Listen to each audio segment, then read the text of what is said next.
Հայաստանի Հանրապետության մեծարգո նախագահ Վահրամ Խաչատուրյանի։ Ողջունում եմ ակադեմիական քաղաք Հայաստան գիտելիք միջազգային համաժողովի միջոցառման բոլոր մասնակիցներին։ Համաժողովի վերնագիրն արդեն հուշում է, որ նախատեսվող քննարկումների հիմնական նպատակն է ուսումնասիրել բարձրագույն կրթության և գիտության ոլորտում ի հայտ եկող գլոբալ մարտահրավերները և նորարարական զարգացումները, ինչպես նաև ներկայացնել Հայաստանի ռազմավարական տեսլականը միջազգային կրթության և հետազոտությունների դաշտում իր դերի առաջնորդման ուղղությամբ։ Վստահ եմ, որ այսօր և վաղը քննարկումներում դուք մանրամասը կներկայացնեք ձեր մոտեցումներ, ինչպես նաև ակադեմիական քաղաքի հետ կապված առաջարկություններ։ Ես որոշեցի այսօր ավելի շատ անդրադառնալ այս տարվա տնտեսագիտության բնագավառում Նոբելյան մրցանակակիրներին։ 2025 թվականի տնտեսագիտության Նոբելյան մրցանակը շնորհվել է 3 տնտեսագետների, որոնց աշխատանքը մարմնավորում է Ջոզեֆ Շումպետերի կողմից դեռևս 20-րդ դարի 40-ականներին առաջին անգամ առաջ քաշված ստեղծագործական ոչնչացման գաղափարը։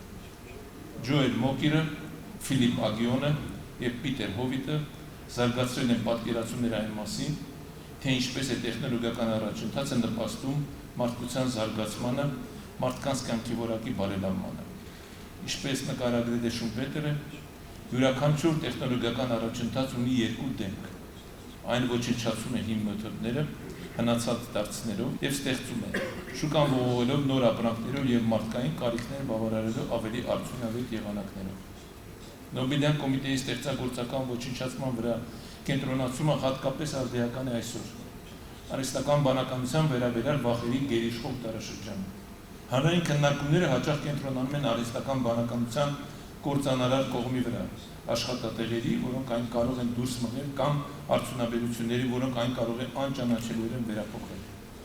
Շատ ավելի քիչ ուշադրություն է դարձում դրա ստեղծագործական կողմին, ի հայտ եկող նոր ապրանքներին և ծառայություններին, արդյունավետությանը, որը որոշակի խնդիրները առաջին անգամ տնտեսապես կենսյունակ կդարձնի, և հնարավորություններին, որոնք առաջանում են, երբ ռեսուրսները ազատվում են հին, պակաս արդյունավետ օգտագործումից։ Համոզված եմ, որ քննարկումների ժամանակ անպատճառ ակադեմիական քաղաքը կգտնվի շատերի ուշադրության կենտրոնում։ Այդ հանգամանքը հաշվի առնելով ներկայացնեմ արդեն Նոբելյանի մրցանակի դափնեկիր տնտեսագիտության պատմաբան Ջոել Մոկիրի մի քանի մտքեր։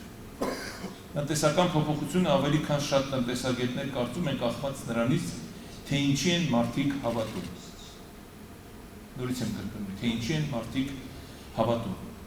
Համոզմունքներն ու դիսկուրսը նյութական փոփոխության հետ միասին կազմում են ժամանակակից աճի հանելուկի բացակայող կտորներ։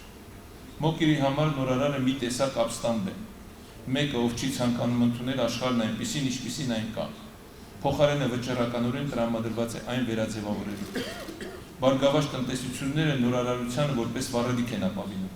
սակայն նորարարությունն ինքնին կախված է ինստիտուցիոնալ միջավայրից, որը ողջունում է այս ստեղծագործական ապստամբությունը։ Առանց փորձարկումների և այլախոհության բացության, նույնիսկ ամենատաղանդավոր մտքերը չեն ունենա տարածք նոր գաղափարները առաջընթացի վերածելու համար։ Մինչդեռ Ագիոնն ու Հովիտը առաջամարտիկներ էին այն բանի համար, ինչը մակրոտնտեսագետներն անվանում են էնդոգեն աճի տեսություն։ Ի տարբերություն նախկին մոդելների,